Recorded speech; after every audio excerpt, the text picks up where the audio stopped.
Après avoir libéré la Normandie, les Alliés débarquent en Provence. La guerre n'est pas achevée. Et pourtant, l'actualité coloniale va basculer dans le sang. La victoire finale approche. Il faut blanchir l'armée pour affirmer aux yeux du monde que le peuple de France se libère par lui-même. Le gouvernement décide alors de démobiliser plusieurs régiments de tirailleurs sénégalais. Pour accélérer leur retour au pays, les autorités promettent qu'ils toucheront leur solde sitôt arrivés à Dakar. Confiants, la plupart des tirailleurs prennent la mer.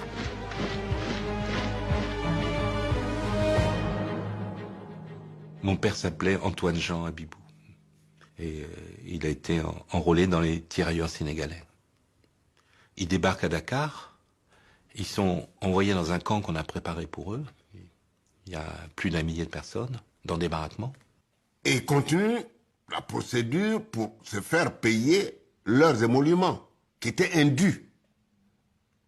Et à force d'insister, un jour, le commandant du camp de Thiaroye leur donne rendez-vous sur la place des armes à Thiaroye.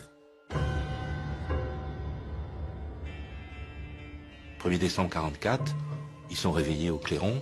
On leur demande de se rassembler sur l'esplanade. Et ils s'aperçoivent qu'aux alentours du camp, le camp est complètement encerclé par toute une série de régiments divers et variés. Pour mater les tirailleurs, les officiers ordonnent de tirer. Les mitrailleuses crépitent. Les corps s'effondrent. Et on tire sur des gens qui juste demandaient leur dû. Ce n'était même pas une revendication d'augmentation de salaire ou d'un avantage particulier. Non, c'est le salaire qu'on leur devait. Ce que je sais, sinon je ne serais pas ici, c'est que mon père s'est couché tout de suite. Et il fait partie des gens qui survivent et qui sont par contre désignés comme étant des meneurs de cette soi-disant rébellion armée. Et on condamne 34 personnes de 10 ans à 2 ans de prison. Mon père a été condamné à 10 ans de prison. Ils sont manifestés sans être armés. Ils n'avaient pas d'armes. On les a tués lâchement. Et ceux qui l'ont fait n'ont pas été punis. C'est ça le mal. Ceux qui l'ont fait ça n'ont pas été punis.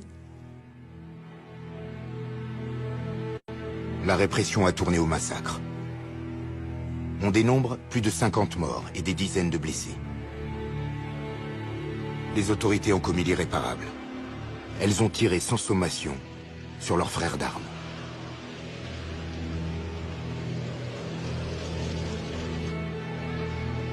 Aucune image ne témoigne de ce crime. La propagande préfère mettre en scène le retour joyeux d'un tirailleur qui ignore tout de cette tragédie. Amadouba a le sens du protocole.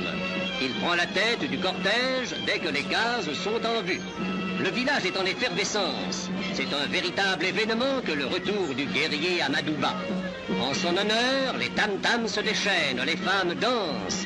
Spontanément, le village entier témoigne son allégresse par une manifestation traditionnelle. Le massacre de Thiaroye a été passé sous silence en France pendant près d'un demi-siècle.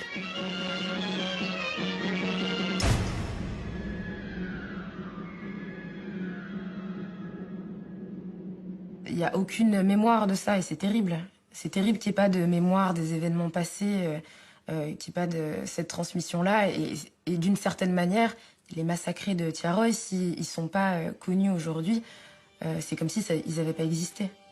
C'est quand même assez grave que l'armée française ait commis ce genre de choses, parce que ça prouve en fait que cet idéal de on libère les gens, on fait les choses parce que on veut rendre le monde meilleur et parce que on a une idéologie positive et noble derrière nous, ça prouve qu'en fait c'est pas le cas, puisque à la moindre contestation, on tue les gens.